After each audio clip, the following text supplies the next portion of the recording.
والده ابن مصر ابن النيل الزعيم الخالد جمال عبد الناصر. وكما يقول مثل ذاك الشب من ذاك الاسد. لا اطيل فيما تعرفون من خلفيه، فهي اسره ولد اسره عاشت على حكم هذا الشعب وانقيادهم للطبقات الكادحه. لم يصل وراء ذلك ولا سلطان ولا وظيفه لوجهه، كما تربوا على ذلك. هي اسره الزعيم خالد جمال عبد الناصر. ونحن هنا في هذا المكان كبناء هذه المؤسسه التعليميه والصحيه التي ترمى بقبر الحاج الشربيني سنه 56. نحن الان وسنقوم مع المهندس عبد الحكيم جمال عبد الناصر.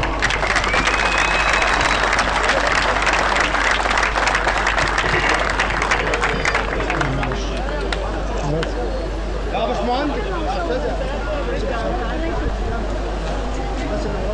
الناس اللي وراك مش شايف الله يكرمك. بسم الله الرحمن الرحيم. قبل الكادر خالص. أيها الأخوة المواطنون،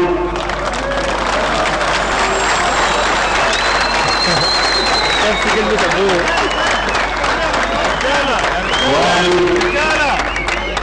إخواني أهل شربين الكرام، النهارده احنا جايين في مناسبة عزيزة جدا اللي هي عيد الفلاح. عشان انت اللي بتجيب لنا الكلام من هذا اليوم العظيم الذي انتظره الفلاح المصري. يا عم انا بغطي الجرنان في ميدان الفراعنة، وانا واقف بصور لنفسي. طول عمر الفلاح هو ايه اولياء، في حد تاني هو اللي بياخد الارض وهو اللي بياخد عقد هذا الارض. الكلام ده قعد كثر سنين وسنين لغايه ما جه يوم ابناء الفلاحين بالضباط وقرروا ان يستعيدوا حقوق هذا الشعب، هذا الشعب الذي ظلم والذي نهب والذي مص بناؤه عن طريق استعمار واعوان الاستعمار وخدم الاستعمار من اقطاع ومن رأسمالية مستغلة ومن خونة لهذا الشعب. وقامنا بعد هي تصور 23 يوليو تلك الليلة التي خرج فيها هؤلاء الضباط ليعلنوا أنهم الآن أخذوا السلطة من الطريق، وأن السلطة ضاعت في يد الشعب. وأخذوا في هذا اليوم فكروا ويقولوا مبادئهم اللي هي كانت أولها القضاء على الاستعمار والقضاء على الإقطاع والقضاء على الاحتكار وسيطرة رأس المال. وكان لازم القرار ده يتم قبل ما أول بند يقدروا يقولوا عليه بعد كده هو إقامة العدالة الاجتماعية زائد إقامة الجيش الوطني زائد إقامة الحياة الديمقراطية. والعملية ما كانتش سهلة. ليه؟ لأن لما قامت الثورة 23 يوليو كان لسه اللي هم بقايا الفلول اللي هم الفلول بتوع السنة هم اللي كانوا موجودين. وزارة علي ماهر اللي اتشكلت بعد ثورة 52 كانوا كلهم ملاقات ومستثمرين مستغلين او ناس لهم علاقة بالأرض كلهم جايين. وبعدين قعدوا يتكلموا كان الموضوع الأساسي موضوع الإصلاح الزراعي.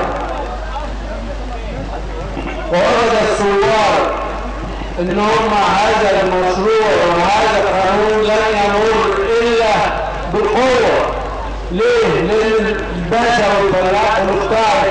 مش هيجي ياخد من نفسه 2000 فدان يوزعها على الفلاحين، مع ان الثوره كانت سايبه له 200 300 فدان وهو رقم كبير. فده انا بقول القصه دي ليه؟ بقول القصه ان هيئه الفلاح اللي هو اصدار قانون الاصلاح الزراعي ده لم يصدر هذا القانون الا لما الثوره اعلنت انها التي تحكم يوم 7 سبتمبر اول وزاره تشكل باسم ثوره 23 يوليو، واول وزاره تشكل كانت على راسها اللواء محمد نجيب، وكانت هذه الوزاره قامت الثوره علشان تنفذ ما قامت الثوره من اجله.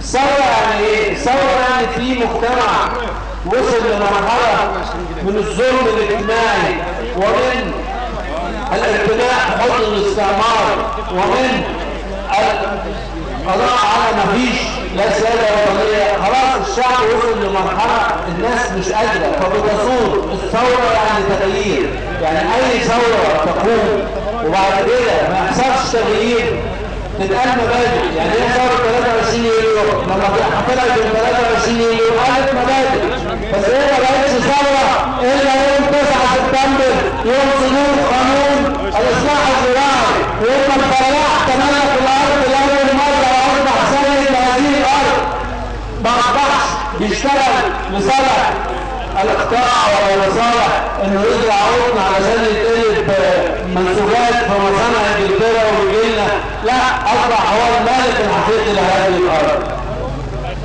انا بقول القصه دي ليه؟ علشان احنا النهارده قامت ثوره عظيمه وهي ثوره 25 يناير.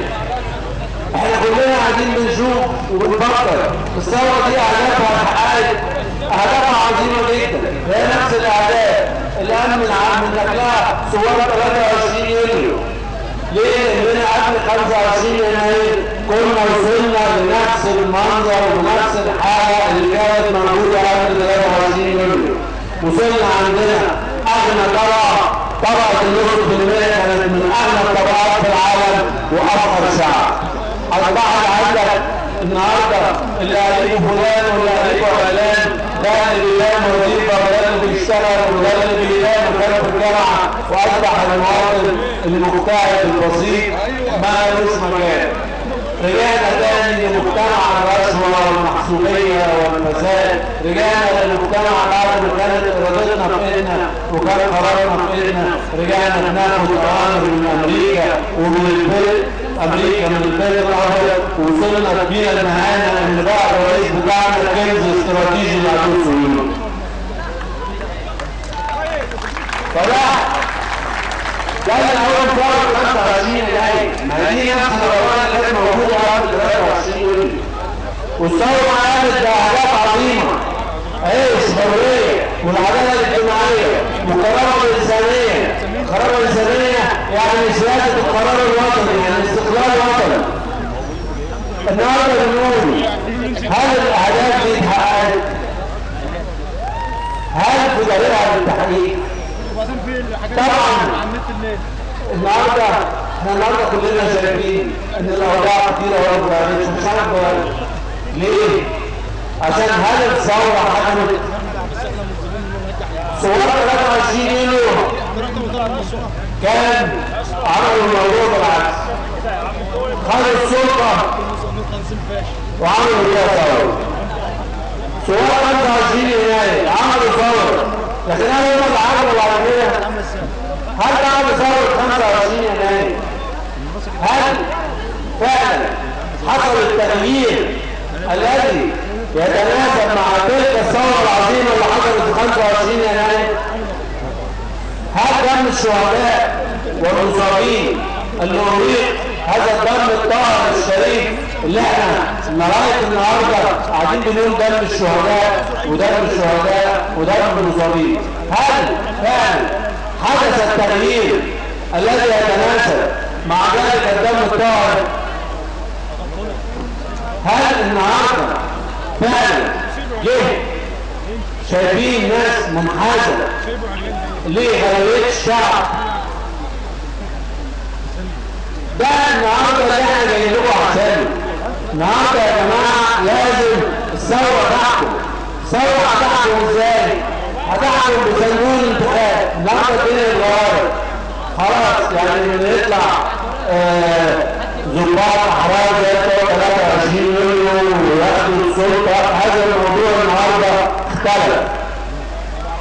فالنهارده الحل الوحيد ان الثوره تحكم، ان الناس اللي فعلا شبه الثوره وانحيازات من انحيازات الثوره، الناس اللي هي الجيل اللي طالع اللي انحيازه نفس انحياز جمال عبد الناصر. جمال عبد الناصر اللي وقف مع الفلاح وقف مع العامل علشان يرجع حقوقه ويديله وضعه ويقول له البلد دي بلدك. هل الناس دي هي اللي وصلت للحكم؟ لازم الناس دي مش هتوصل للحكم الا بيكوا انتوا، بيكوا بصندوق الانتخاب. وده اللي خلانا النهارده بنقول عايزين نعمل هذا التيار الشعبي، ان هذا التيار الشعبي هو الذي يعبر عن مبادئ تلك الثوره. والتيار الشعبي ده هو المفروض هيفرز ناس لما يوصلوا للمناطق اللي هي اماكن المسؤوليه في هذه الدوله، دول اللي هم هيبقوا بينفذوا ارادتكم وبينفذوا مصلحتكم. ناس لهم اجندتهم فيها 3 حروف فقط: مصر، مين، صاد، ر. مفيش اي شيء تاني.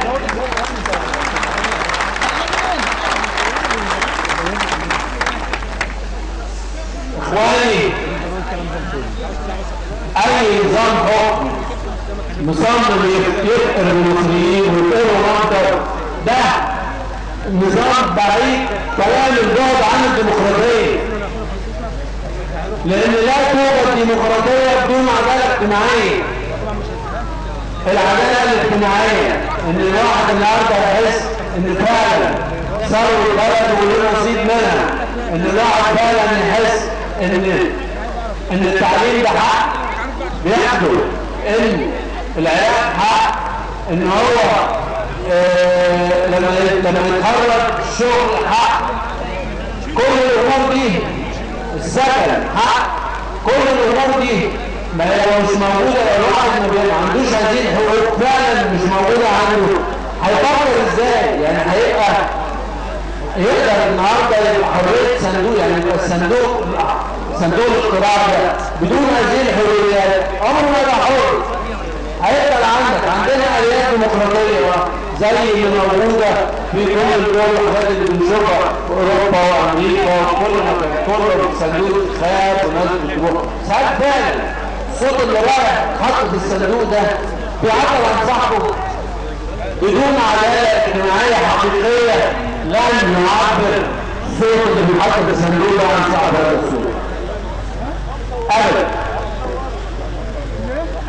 وانت لازم تبص اي نظام حكم جه بيحكمك ومد داره العداله الاجتماعيه، يبقى ده عايز يستخدم الديمقراطيه السوريه الموجوده دي ليطبق بيها اعتى انواع الدكتاتوريه. ولا دكتاتوريه الحاجه ودكتاتوريه راس المال، دكتاتوريه القله التي تملك كل شيء والناس ما بتملكش كل شيء. يا اخواني، ده العمل الاساسي اللي لازم كلنا نفكر فيه. الموضوع لازم نفكر. مع يقولوا يقولوا لك هترجعنا تاني لايام الاشتراكيه ولا ايام عبد الناصر ولا ايام توزيع الفقر. هو يعني هم يبقوا شويه اغنياء جدا والناس مش لاقيه تاكل، ده هو التوزيع اللي عايزينه؟ لازم نفكر ولازم نقرا تاريخنا ولازم ما نخليش حد يضحك علينا بان هو اكتر اسلام منا او ان هو اقرب لربنا منا. لا، الكلام ده مش مظبوط. النهارده اللي هم بيتكلموا عن البنوك الاسلاميه، تعرفوا مين صاحب اول فكره بنك اسلامي حصلت في العالم كله في التاريخ؟ هو جمال عبد الناصر. جمال عبد الناصر وقف في يوم 22 يوليو سنه 61 يعلن ويقول ان الربا ده نظام فرض عليه وما طلعنا لقيناه، وان احنا النهارده هنطبق اول تجربه لبنك بدون ربا، وكان بنك التسليك الزراعي، بنك التسليك الزراعي اللي هو كان العمل الاساسي اللي هو كان فعلا شريك الفلاح، ده كان بنك بدون فوائد، ودي كانت اول تجربه لبنك اسلامي، بس هو ما بيتاجرش بالاسلام. احنا لما نشوف الحاجات اللي اتعملت للاسلام في تلك الفتره عشان الناس اللي بيجوا يزايدوا علينا هنعدهم. هل قبل 52 كان في اذاعه قران كريم؟ لا، اتعملت اذاعه القران الكريم بعد ثوره 52. عدد المساجد اللي كانت موجوده في مصر من ايام فتح عمرو بن العاص لغايه قيام ثوره 23 يوليو كان 11000 مسجد. عند وفاه جمال عبد الناصر كان عدوا 20,000 مسجد، يعني تضاعف عدد المساجد في مصر في 18 سنه عن المساجد اللي اتبنت في 1300 سنه اللي قبليها. الدين عموما كان ماده سنويه كده هامشيه في الدراسه، الثوره عملتها ماده اساسيه، ماده رسوخ ونجاح بالنسبه للدين الاسلامي وبالنسبه للدين المسيحي. تعال نبص مين كان حلفائنا. جميع الدول الاسلاميه والعربيه اللي كانت تحت وطأة الاستعمار، مين اللي وقف جنبها عشان يحررها؟ مصر في ثورة 23 يوليو. عندك مدينة البعوث الإسلامية، أكبر جامعة إسلامية كانت بتلم كل مسلمين أفريقيا وآسيا وكانوا بيجوا يتعلموا عندنا بالمكان دول كلهم. ده كان إنجازات ثورة 23 يوليو. تطوير الأزهر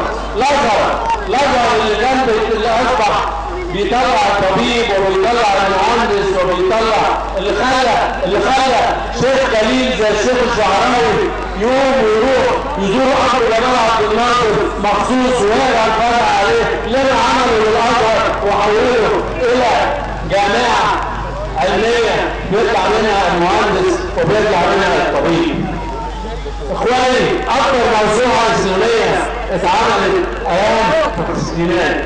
واخر حاجه يعني اذا كان يعني وفي حاجات كتير كمان يعني بس حاجه كمان يعني اذا كان فضل كتابه ان المصحف يطلع مكتوب كان من الخلفاء الراشدين لسيدنا ابو بكر وسيدنا عمر وسيدنا عثمان، طلعوا اول مصحف مكتوب، اول مصحف مسموع يتعمل على الاسطوانات بصوت احسن المخرجين واجمل المخرجين من اول الحصري لعباسة عبد الصمد للشيخ محمد رفعت. تعال في عصر جمال عبد الناصر واتطبع منه ملايين النسخ وتوزعت في مصر وفي كل الدول الاسلاميه. ده غير بقى ان القران اترجم لجميع لغات العالم في ايام جمال عبد الناصر، وغير ان اعلى نسبه اللي كان الدخول بالدين الاسلامي في افريقيا كانت فتره جمال عبد الناصر. ده العمل الاسلامي. الاسلام عمل مش عبادات. العبادات دي للافراد، لان الافراد لازم تتعاقب عشان تخش الجنه او ما تعترفش هتخش النار. لكن بالنسبه للدول الاسلام عمل شيء تاني. اخواني، انا مش عايز اصور عليكم، لكن لازم دايما نبقى فاكرين وعارفين ان الثوره دي تغيير. ثوره لو ما كانش التغيير الذي قامت من اجله هذه الثوره يبقى هتكون ثوره ثانيه. الثوره الجايه هتبقى اعمل بكتير جدا جدا جدا. اخواني، النهارده لازم الثوره حقيقه تصل الى السلطه. الثوره مش هتصل الى السلطه الا بالتيار الشعبي ولا ما يمثل التيار الشعبي، لان التيار الشعبي ده هو بيمثلكم انتوا اللي بتعملوه، انتوا اللي بتحددوا مصادره، انتوا اللي بتحددوا قراراته. وده هو السبيل الوحيد لكي نلعب ببلدنا ونعدي بيها من بلد اللي فيها أمن طبعا وأمن شعب نخليها بلد فعلا بلد معاملة كلنا بناخد حقوقنا، كلنا الطفل بيلاقي التعليم بتاعه وبيلاقي غذائه ولما بيتخرج تعليمات جامعة يقدر يخش فيها، وبعد كده لما يتخرج يجي يلاقي فرصة دي مش هتتم الا بجهودنا وبسرعتنا. بلدنا دي محدش هيبنيها لنا. بنك الدولي ده ما هوش بنك اجتماعي، ده بنك اتعمل للجاي يذل الشعوب، بنك اتعمل للجاي يمتص دماء الشعوب، بنك اتعمل علشان يخلي الغني يزداد غنى والفقير يزداد فقر. اخواني البنك الدولي ده افتكروا كده هو في مشروع ليه عقد اقتصادي سريع زي مشروع السد العالي. مشروع السد العالي العقد الاقتصادي بتاعه يعني اول سنه اول نص اراضي مصر الزراعيه من رأي حياه كانت بتتزرع مره واحده بقت تتزرع 3 مرات، غير الطاقه الكهربائيه، غير انه يزود 2 مليون فدان وغيره وغيره وغيره. رفض البنك الدولي الممول. ليه؟ لان اللي كانوا موجودين وقتها قالوا احنا اي فلوس بناخدها بشروطنا مش بشروطنا.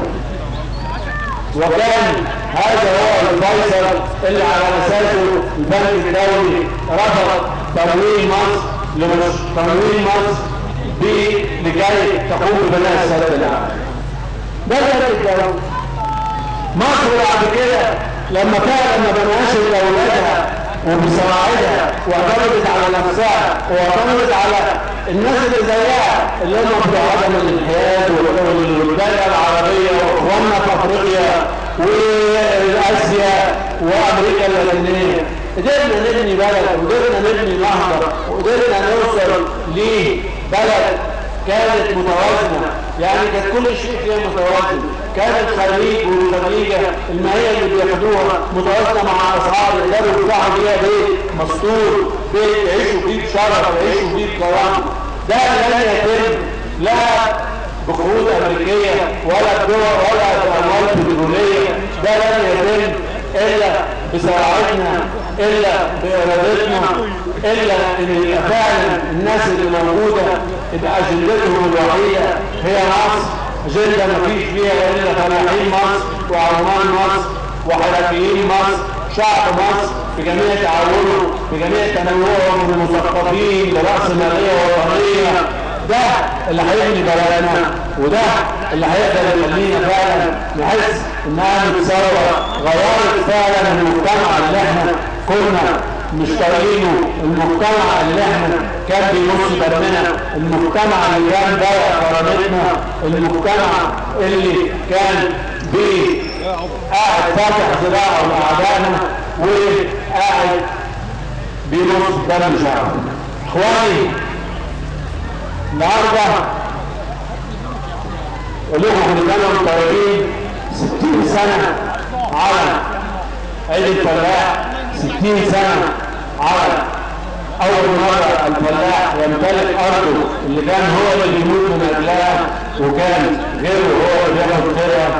لكم كل سنه وانتم طيبين، وان شاء الله انا اهل الخير ان التيار الشعبي اللي احنا بنبنيه النهارده وفكرته اخي وصديقي حمدين الصباحي هو واحد متفرغ له كلنا معاه ان شاء الله. هذا التيار الشعبي هو اللي هيقدر النهارده بيكم يحقق اهداف ثوره 25 يناير. السلام عليكم ورحمه الله وبركاته. برضه العداله الاجتماعيه الشاغل الرئيس من مصر تحدث عنه المهندس عبد الحكيم جمال عبد الناصر، ومن نلتقي الان مع الدكتور عبد السلام عاصي استاذ